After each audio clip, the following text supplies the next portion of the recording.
Dans un monde obscur et sans espoir, une lumière resplendit. Jésus. Son visage nous est inconnu, mais ses paroles transforment nos vies encore aujourd'hui.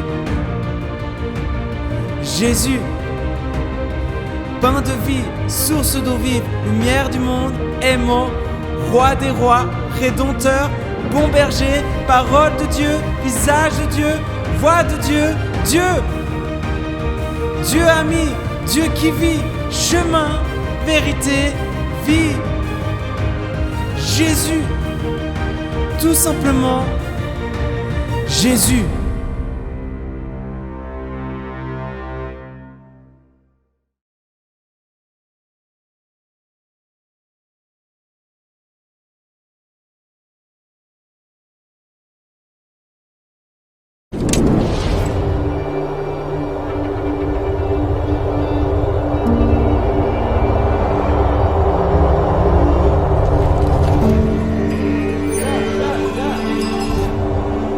Ces images de la montagne quand tu arrives là-haut, c'est juste incroyable. Même moi, des fois, j'ai les frissons, j'ai presque les larmes.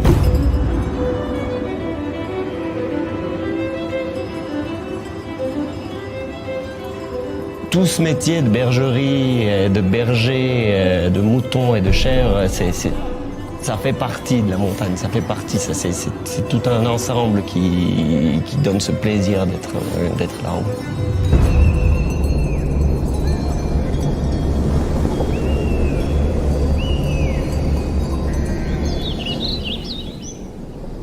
Tu ressens ce calme et tu vois que tes animaux, ils sont en train de manger tranquillement, les cloches, ils se ralentissent. C'est vraiment un monde qui est complètement à part de la plaine où t'as pas cette sensation. C'est vraiment un des plus beaux moments. C'est vraiment la réussite de ton métier, ça. Quand Damien il a dit tout au début qu'il voudrait devenir berger, les gens ils ont pensé qu'il était fou. C'est vrai, il n'y avait pas beaucoup de soutien autour de lui par rapport à ça parce que tout le monde disait ça prend énormément de temps, énormément d'efforts, tu peux pas gagner ta vie. Mais il n'a pas écouté. Moi, je l'ai quand même toujours soutenu dans cette démarche.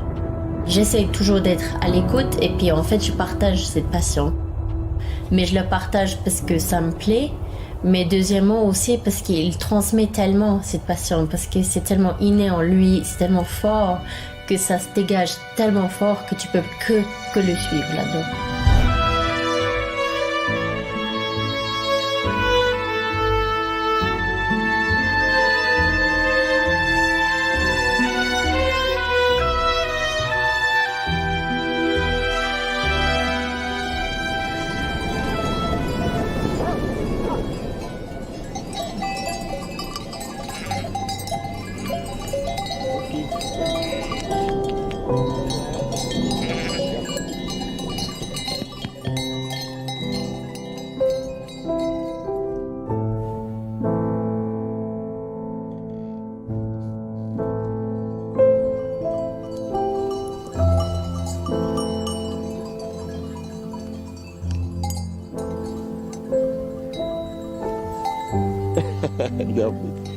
On a même le vétérinaire qui nous dit que Damien ne peut pas être un agriculteur. C'est un berger déjà, il y a une différence entre un agriculteur et un berger parce qu'il aime trop ses animaux. Alors ils ne peuvent pas prendre des fois des décisions qui sont difficiles parce qu'il ne veut jamais voir mourir un animal et il va toujours essayer jusqu'au bout de le sauver parce que le cœur est là. Il n'y a personne d'autre qui peut imiter ça ou arriver au même niveau. Ça me sort naturellement, c'est comme... J'arrive pas à expliquer cette sensation de... c'est quand t'aimes quelque chose, c'est comme ça.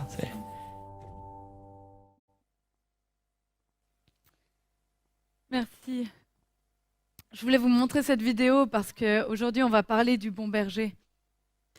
Et bon, du coup, petite pub à Florias Gallet, qui a réalisé la vidéo. Elle continue, mais moi, je l'ai arrêtée là. Et c'est vraiment prenant et je trouve qu'on voit cet amour dont je vais essayer de vous parler aujourd'hui. Je vais juste vous parler de quelques différences et similitudes dans la vidéo. Dans la différence avec le Proche-Orient, c'est que tout d'abord, c'est un métier qui est très connu. Là, elle dit, bah voilà, les gens le prenaient pour un fou. On n'a pas l'habitude ici de voir des bergers.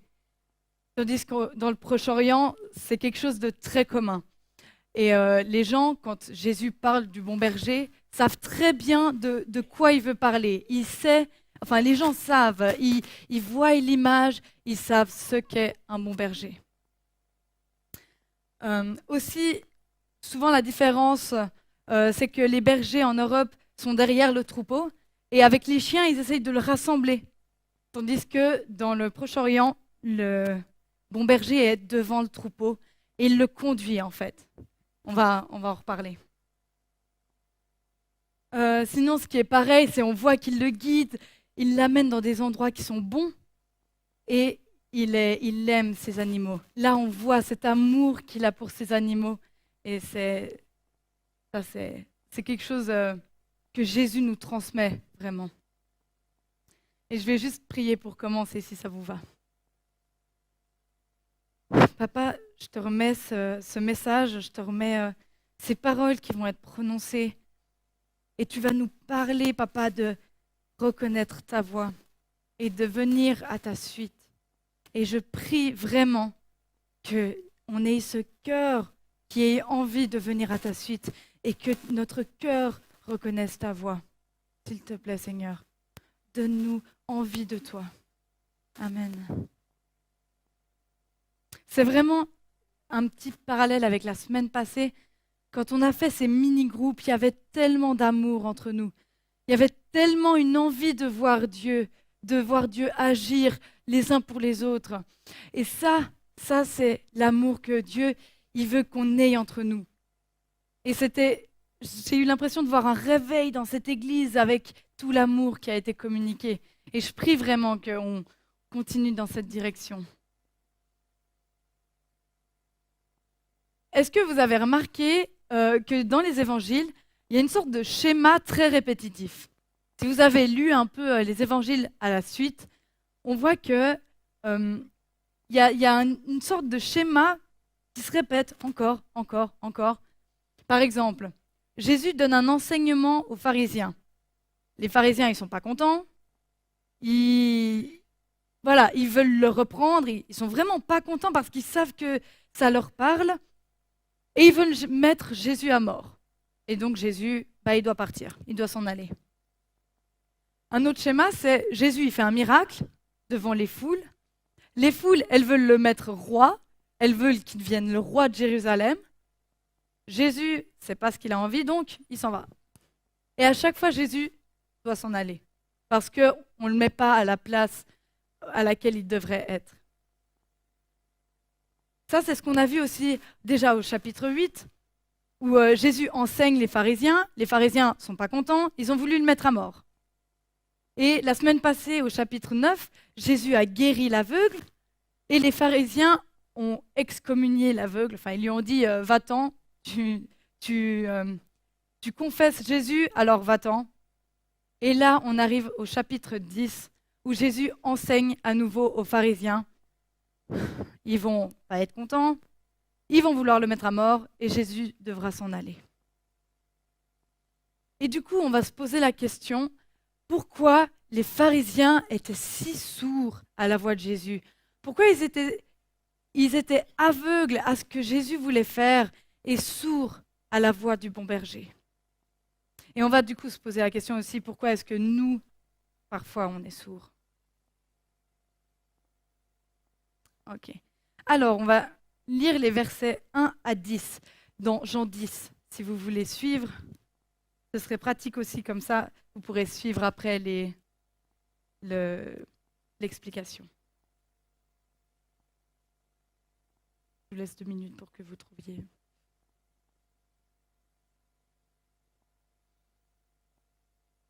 Donc les versets 1 à 10. En vérité, je vous le dis, celui qui n'entre pas dans l'enclos des brebis par la porte, mais s'y introduit par un autre endroit, est un voleur et un brigand. Mais celui qui entre par la porte est le berger des brebis. Le gardien lui ouvre et les brebis écoutent sa voix. Il appelle par leur nom les brebis qui lui appartiennent et il les conduit dehors. Lorsqu'il les a toutes fait sortir, il marche devant elles et les brebis le suivent parce qu'elles connaissent sa voix. Elles ne suivront pas un étranger, mais elles fuiront loin de lui parce qu'elles ne reconnaissent pas la voix des étrangers. Jésus leur dit cette parabole, mais ils ne comprirent pas de quoi il parlait. Jésus leur dit encore, en vérité, je vous le dis, je suis la porte des brebis. Tous ceux qui sont venus avant moi sont des voleurs et des brigands, mais les brebis ne les ont pas écoutés. C'est moi qui suis la porte. Si quelqu'un entre par moi, il sera sauvé.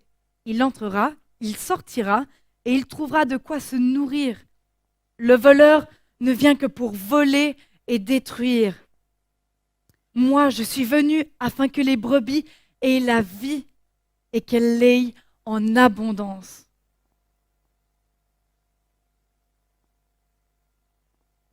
Je vous mets un peu de contexte. Jésus, à ce moment-là, il est en Judée. Donc, il est parti de la Galilée, il est passé en Samarie, et il arrive en Judée, là où il y a l'élite du judaïsme, le plus de juifs. Et c'est un endroit où il devra énormément reprendre les pharisiens. Il y aura beaucoup de paroles de jugement, et voilà, Jésus devra les reprendre. Comme je disais avant, l'image du berger, c'est une image très commune. Les gens savent qu'est-ce qu'est le métier de berger. Et je vous dis un peu quel était le rôle du berger. Le berger, il devait prendre son troupeau et le déplacer selon la saison. Une fois ici, une fois par là, ici. Ensuite, il devait l'amener dans des bons pâturages. Là, on voit des pâturages qui sont verts, qui sont bons, et des cours d'eau parce qu'ils doivent s'abreuver. Et il fait attention où est-ce qu'il les amène. Il doit aussi protéger les brebis des bêtes sauvages. Il les compte fréquemment parce qu'il vérifie de toutes les avoir. Il ne veut pas en perdre une seule. C'est pas, imaginons une poule qui s'en va parce que tu en avais 1 millier et puis en fait tu les as pas comptées, donc c'est pas grave. Ces brebis comptent, chacune d'entre elles. Il prend soin d'elles et il dort jamais loin du troupeau. Ça, c'était le rôle du berger. C'est intéressant parce que le chapitre 10 dans Jean, il fait référence à Ézéchiel 34 dans l'Ancien Testament. Ézéchiel 34, c'est l'histoire du bon berger, plutôt la reprise des mauvais bergers. Dieu, dans Ézéchiel 34, doit reprendre les bergers infidèles. Tous ceux qui étaient mis en haut du peuple, les maîtres de la loi, les pharisiens ou les rois d'Israël, devaient s'occuper du troupeau. C'était leur rôle. Et c'est ce qu'on voit dans Ézéchiel 34. Et Dieu dit qu'ils ont été infidèles, qu'ils ont été des mauvais bergers. Ils ont reçu cet appel de prendre soin du peuple, et au contraire, ils ont été juste mauvais envers eux. Ils ont pris soin de leurs lois, ils ont fait attention que toutes les lois soient mises en place, et ils n'ont pas fait attention au peuple et aux besoins du peuple. Et ça fait complètement référence ici aux pharisiens. Aux pharisiens qui ont leurs lois bien mises en place. On va reprendre un tel parce qu'il a mal fait ceci, reprendre un tel. Et Jésus les reprend parce qu'ils sont des mauvais bergers. Ils ne prennent pas soin du peuple.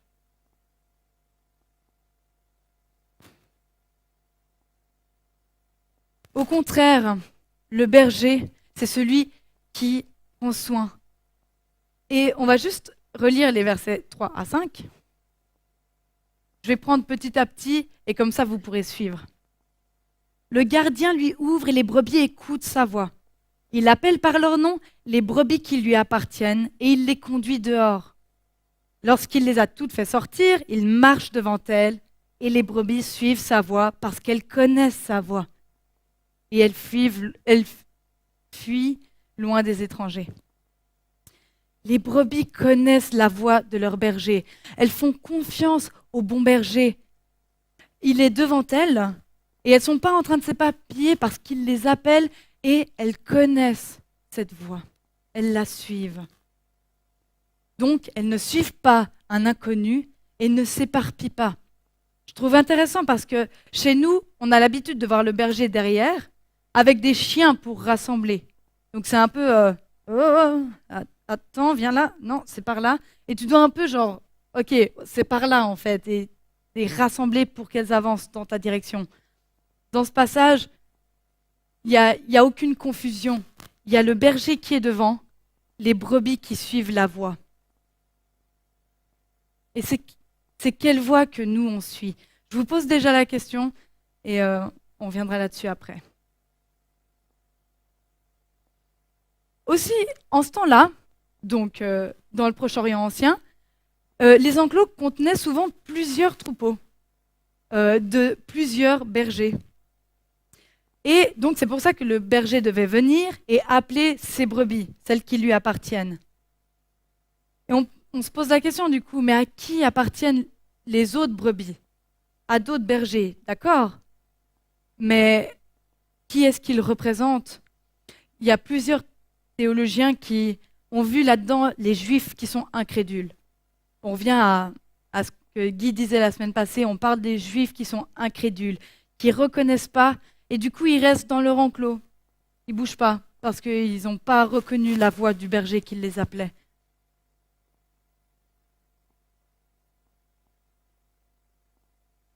La suite, on prend le verset 7 et 8.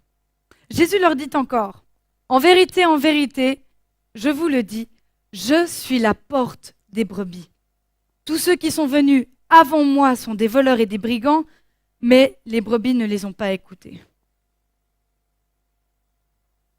C'est quand même drôle, j'ai envie de dire, de se nommer comme un objet, une porte. Je suis la porte.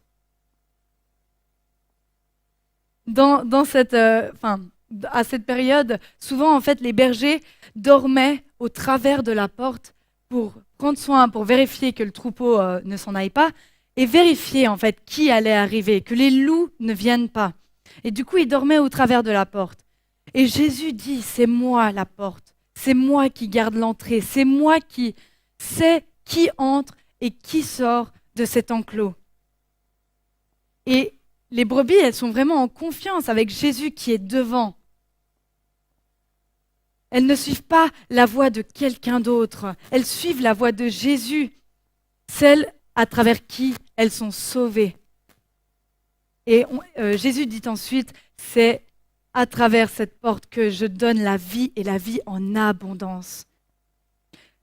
En Jean 14, donc juste un peu plus tard, Jésus il dira, je suis le chemin, la vérité et la vie.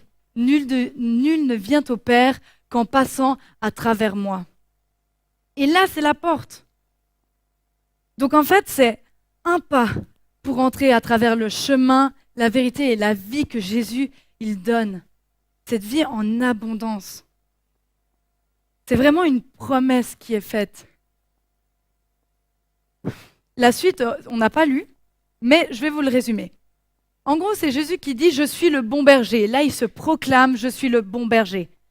On revient à Ézéchiel 34 dans l'Ancien Testament. La première partie, c'était voilà, les bergers qui ont été infidèles.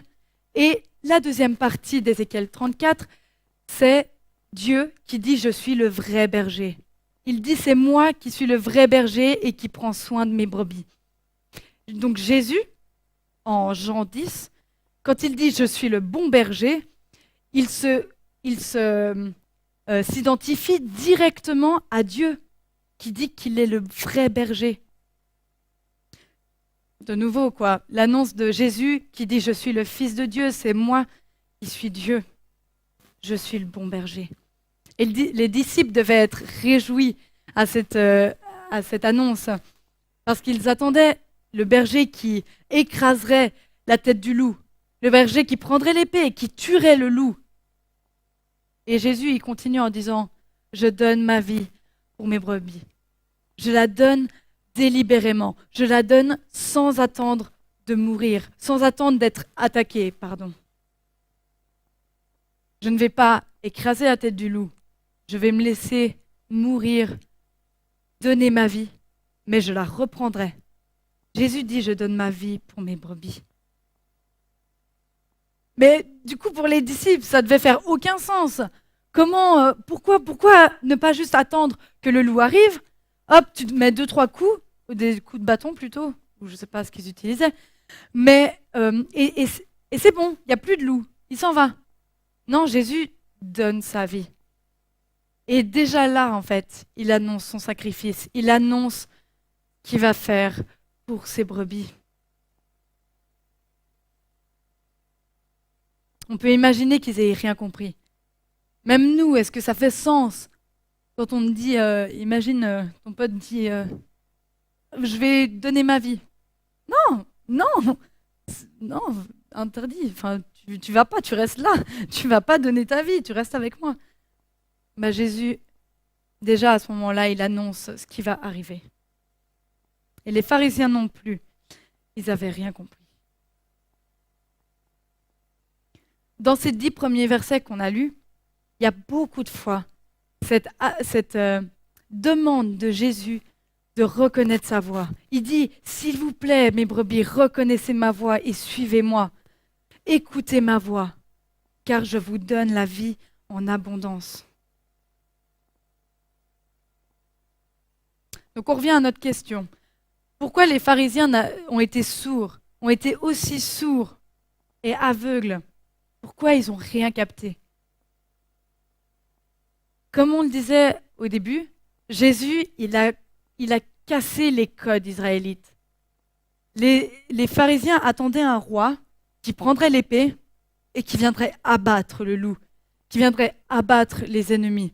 Ils attendaient quelqu'un qui siégerait sur le trône de Jérusalem en chair et en os. Ça, c'était l'attente des pharisiens et de ceux qui désiraient le Messie. Jésus, qu'est-ce qu'il est venu faire? Il est venu guérir dans les sabbats, il est venu parler dans des milieux inappropriés, et il a raconté des histoires qui n'avaient aucun sens et que personne ne comprenait. Et quand il dit « Je suis venu accomplir et non abolir les lois de l'Ancien Testament », ça faisait vraiment pas de sens. Les Juifs s'attendaient à être un peu débarrassés de ça, avec quelqu'un qui les conduirait justement. Pourtant, Jésus leur tend des perches. « Je suis le Fils de Dieu, c'est moi, suivez-moi, reconnaissez ma voix. » Combien de fois est-ce qu'il les a prévenus? Et les pharisiens ont préféré rester dans leurs lois, dans leurs attentes, dans tout ce qu'ils avaient prévu, plutôt que se dire « Ah, mais peut-être quand même, en fait. Peut-être c'est vraiment lui. » Non, ils étaient... Il y a eu les gens ont été mitigés. Je vous lis juste dans donc Jean 10, les versets 20 et 21. Beaucoup d'entre eux disaient, « Il a un démon, il est fou, pourquoi l'écoutez-vous » Mais d'autres disaient, « Ce ne sont pas les paroles d'un fou, enfin, les paroles d'un démoniaque. Un démon peut-il ouvrir les yeux des aveugles ?» Il faisait des miracles au nom de Dieu. Comment est-ce qu'il aurait pu être exaucé sans l'accord de Dieu? Donc, est-ce qu'on devait l'écouter? Est-ce que c'était lui ou pas? Est-ce que c'était vraiment sa voix ou pas? Tellement d'incertitudes. Mais, et si c'était lui? Mais, et si c'est pas lui? C'est compliqué. Jésus est venu pour les brebis égarées d'Israël. Ces brebis qui se sont perdues, qui voulaient ramener à lui. On en revient à cette question, ok, comment on reconnaît la voix de Jésus? Comment on reconnaît la voix du bon berger? Selon vous, comment on fait? Comment reconnaître sa voix? Les pharisiens, ils étaient bloqués dans leurs attentes, bloqués dans ce « Ah, je sais qui sera là ». Jésus il dit « Non, non, c'est moi. Non, Jésus, c'est moi qui sais. C'est moi qui sais qui vient. » Et là.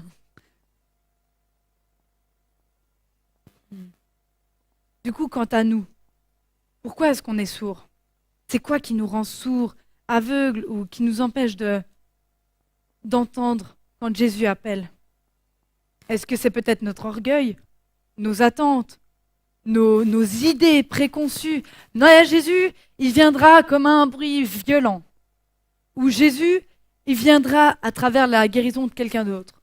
Ou Jésus, je sais que ce sera à ce moment-là que je saurai que c'est lui. Ouais. Mais est-ce que vraiment Jésus, c'est comme ça qu'il te parle? Est-ce que c'est comme ça qu'il a choisi de te parler? Peut-être que notre orgueil nous pousse à croire que, bah si, il agit pas comme ça, c'est je reste dans mon... je reste une brebis perdue. Je reste loin de lui. Et tant qu'il n'aura pas fait ce que je voulais, tant pis, il n'y a pas de Dieu. On croit connaître mieux que Dieu ce qui est fait pour nous, ce qui est fait pour nous rapprocher de lui. Ou autre chose. Est-ce que c'est la comparaison qui t'empêche de croire en Dieu? Est-ce que c'est la comparaison qui t'empêche de croire que Dieu te parle personnellement? Ah, mais t'as fait un miracle pour telle personne. Moi, je sais que tu fais rien. Ou tu as transformé la vie en une journée de cette personne. Bah, moi, je veux que tu agisses de même. Ce sera quand mon tour? Parce qu'on sait que Dieu, il agit avec une personne à la fois. Hein. Attention, il ne faut pas lui demander trop. Est-ce que peut-être aussi c'est ton bruit dans ton quotidien? Un trop, quelque chose de... j'arrive pas à me concentrer sur une chose à la fois. Je suis obligée d'avoir 1000 choses dans ma tête. Ou alors c'est mon souci qui prend trop de place, qui fait trop de bruit et j'arrive pas à me concentrer sur la voix de Dieu. Ou peut-être que c'est juste ton téléphone à côté de toi. Quand tu vas dans ta chambre et que tu es là genre Seigneur, bip. Pardon, hein, j'arrive. Tu vois un peu? Est-ce que c'est un peu ce bruit environnant ou ces soucis qui t'empêchent de OK Seigneur, c'est toi et moi, on se concentre. C'est nous deux.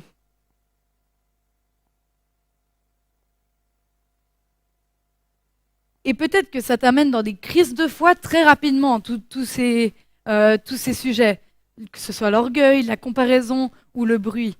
Peut-être que du coup, tu es très vite énervé contre Dieu, très vite, Seigneur, mais t'as pas fait ce que je voulais, t'as pas donné ce que je voulais, t'as pas accompli ce miracle, t'as pas guéri cette maladie, t'as pas répondu à ma prière.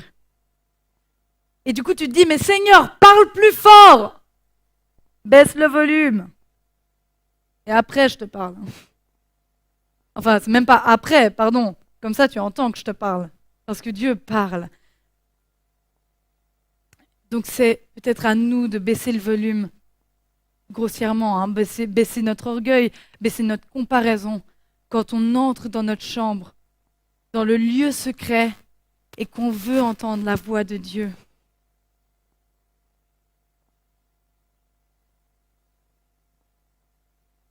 Élie, il est allé voir Jésus. Il est allé voir Dieu. Dieu l'a appelé à le voir. Donc, il y a eu plusieurs événements. Il y a eu un vent violent, mais Dieu n'était pas là-dedans.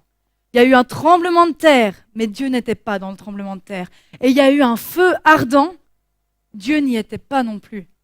Et après tous ces événements, Dieu est venu dans un doux murmure pour parler à Élie et lui dire qu'est-ce que ce sera la suite de ses projets, de sa vie. Est-ce que cette voie te paraît inatteignable? Mais Jésus, il te parle, il est là et il a envoyé son Saint-Esprit. On ne vit pas au temps où on est dans l'Ancien Testament et on a plein de lois et de règlements stricts pour arriver à Dieu. On vit dans un monde après la Pentecôte, après le sacrifice de Jésus, où le Saint-Esprit a été envoyé pour qu'on vive avec Dieu dans sa présence tout le temps. Donc, ce qui nous empêche de le voir, c'est pas lui, ce sera jamais lui. Lui, il est là. Le Saint-Esprit, si tu l'appelles, il te fait entendre sa voix. Donc, quel maître est-ce qu'on choisit? C'est notre appel de choisir Jésus, de lui faire confiance. Pourquoi? pour recevoir la vie et la vie en abondance. C'est la promesse que nous a fait Jésus si on reconnaît sa voix, si on suit sa voix.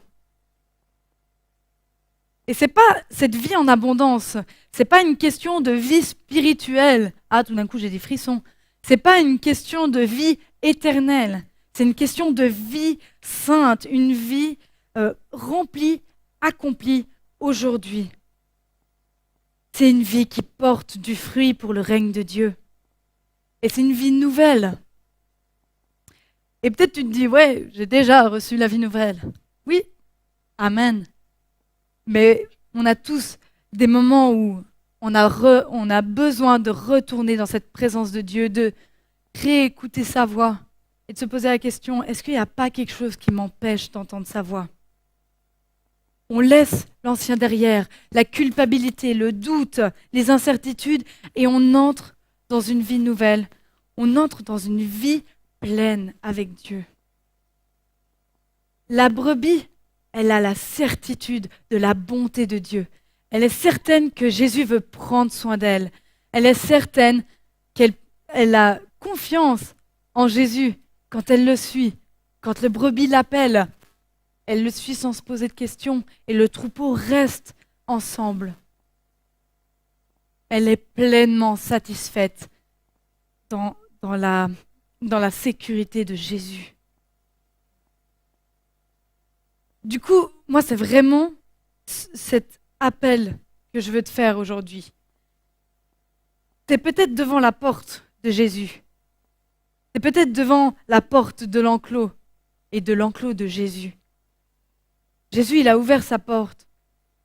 Et il y a juste toi qui dois prendre ton sac de doute, d'incertitude, le poser à l'extérieur et faire un pas dans le chemin que Jésus il a prévu.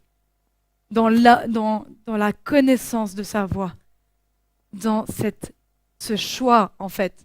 On choisit Jésus comme maître, on choisit de reconnaître sa voix. Et tu peux entendre ce murmure, parce que c'est le Saint-Esprit qui parle et qui nous fait reconnaître sa voix.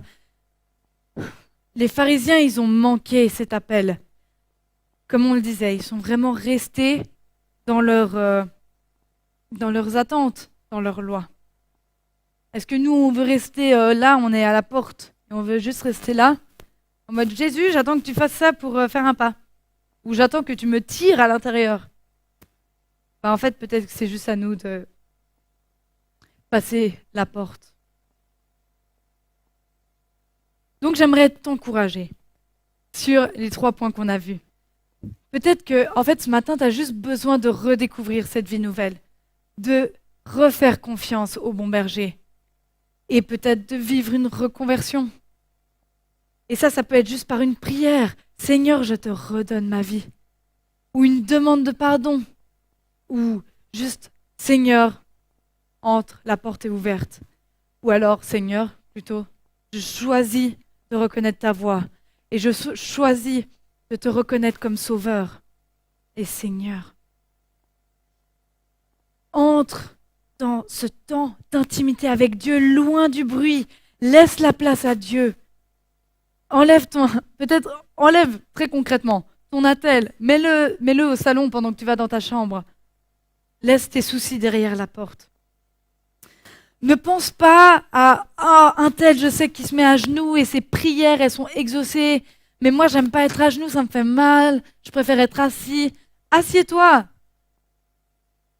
Est-ce que tu arrives, Seigneur, moi je sais que tu vas agir comme ça pour que je te choisisse. Non. Non, Dieu il dit, écoute ma voix. Je sais de quoi tu as besoin. C'est le bon berger. Et si tu t'éloignes, mais c'est pas grave. Jésus, il est venu chercher les brebis égarées. Il est venu chercher les pharisiens égarés. Par contre, c'est eux qui n'ont pas écouté. Donc si tu fais la sourde oreille, c'est ton problème. Mais ce matin, j'aimerais vraiment que tu gardes une chose. Entre avec confiance dans cet enclos. Fais ce pas. Choisis la voie de Jésus parce qu'il a une promesse, c'est la vie et la vie en abondance. Du coup, on va prendre un temps de Sainte Seine et je propose que la louange, vous puissiez revenir. On va reprendre aussi le chant de Sainte Seine qu'on a pris avant.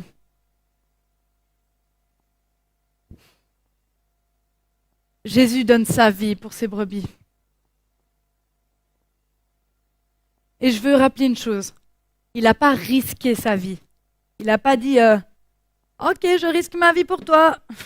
Il a donné délibérément sa vie.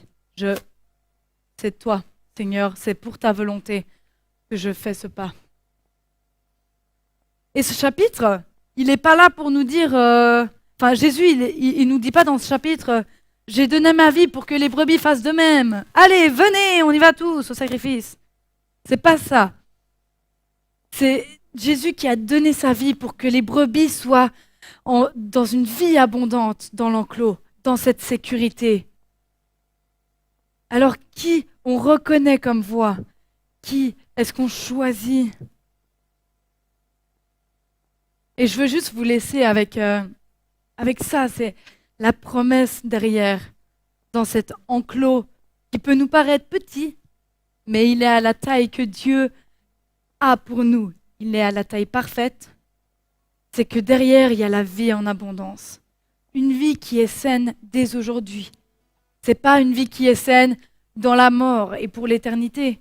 Une vie qui est saine dès aujourd'hui. Seigneur, j'ai vraiment envie de te remettre ce qui a pu être entendu ce matin. J'ai envie de te remettre chacun des cœurs ce matin, papa. Tu sais ce qui a été compris et tu sais là où peut-être il y a justement ces soucis. Et toi, tu viens rétablir cette présence et tu viens dire, j'ai une vie pour toi, une vie en abondance. Et cette vie a été donnée par le sacrifice. Oui, tu as donné ta vie, Seigneur, Jésus, et on te loue, on te rend gloire, Seigneur, pour cette vie que tu as donnée, que tu as repris, et pour laquelle, grâce à ça, on a la vie en abondance. Et je te prie qu'il y ait des pas qui se fassent aujourd'hui, qu'il y ait des pas juste qui choisissent de passer par ta porte. Tu es le chemin, la vérité et la vie, et on choisit, papa, de venir à toi à travers Jésus. Gloire à toi. Gloire à toi. Amen.